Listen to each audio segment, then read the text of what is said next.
ராதிகா எப்படி இருக்க, நல்லா இருக்கியா? நல்லா இருக்குங்க அண்ணி. ஷாப்பிங் போலான்னு வந்தேன், அதான் இங்க வந்து போலான்ட்டு இருக்கேன். நீ ஷாப்பிங் போகணும்னு சொல்ல உடனே தான் எனக்கு ஒன்று ஞாபகம் வருது. நானும் ஷாப்பிங் போகணும், ஒரு பொருள் வாங்கணும்.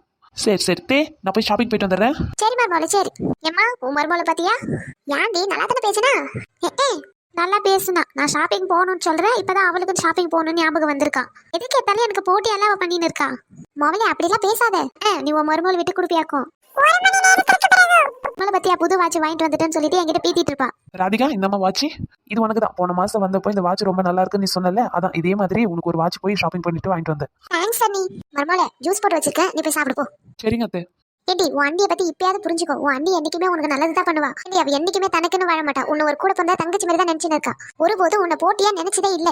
அதே மாதிரி இதுக்கப்புறம் அவளை நீ கூட போறதெல்லாம் நினை. அப்பதான் உன் வாழ்க்கை நல்லா இருக்கும், சொல்லிட்டேன். சீக்கிரமா உனக்கு சுட சுட உப்புமா கிண்டிட்டு இருக்கவா? இதோ வரத்தே. என்ன இது, மருமகளுக்கு உப்புமா கிண்டுதான் மாமியாரு? என்ன நடக்குதுங்க? இந்த மருமகள மத்தியானத்துக்கு கப்பல சோறு வச்சிருக்கேன்னு. கப்பல சோறு, அதுக்கு பக்கத்துல மீன் கறி, அதுக்கு பக்கத்துல முட்டை வச்சிருக்கேன். மதியானம் நல்லா சாப்பிடு, சரியா? எதுக்கு அத்தை, ஏதாச்சும் ஒண்ணு வச்சா போதுமே, ஏன் இவ்வளவு வச்சிருக்கீங்க? இருக்கட்டும் மருமகள, பேக்குள்ள வச்சுக்கோ. இந்தா. சரிங்க அத்தை, ஆஃபீஸ்க்கு லேட் ஆயிடுச்சு, நான் போயிட்டு வரேன். நான் போயிட்டு வரேன். என்னம்மா உனக்கு என்ன பைத்தியம் கீட்ட புடிச்சு வச்சா? ஏண்டியா இவ்வளவு நேரம் நல்லா தானே இருந்த, என்னாச்சு உனக்கு? நான் நல்லா தான் இருக்கேன். உன் மருமகள தாங்குன்னு தாங்கிட்டு கிடைக்க. ஏன் உன் மருமக வேலைக்கு போனா சோறு பங்கு எடுத்துட்டு போக மாட்டாளா? நீ தான் கப்பல்ல சோறு, சோத்துக்குள்ள முட்டை, அந்த மீன் இந்த மீன் வச்சு கொடுத்தானு பிரியா. இங்க பாரு, நான் உங்ககிட்ட ஒண்ணு மட்டும் சொல்லிக்கிறேன். இங்க பாரு, நான் சின்ன வயசு இருக்கும்போது நல்லா படிக்கணும், நல்லா படிச்சு வேலைக்கு போகணும், கை நிறைய சம்பாதிக்கணும்னு ஆசைப்பட்டேன். ஆனா எங்க அப்பாக்காரு 3வது போட நிறுத்திட்டாரு.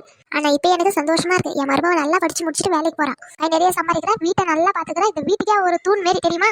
அவளுக்கு சோறு செஞ்சு கொடுக்கறதுனால உனக்கு என்ன பிரச்சனை? கூடி இருக்கிற வீட்டுல கும்மி அடிச்சுட்டு போயிடாத, நல்லா இருப்ப. உன் மாமி வீட்டுக்கு போய் சேரு.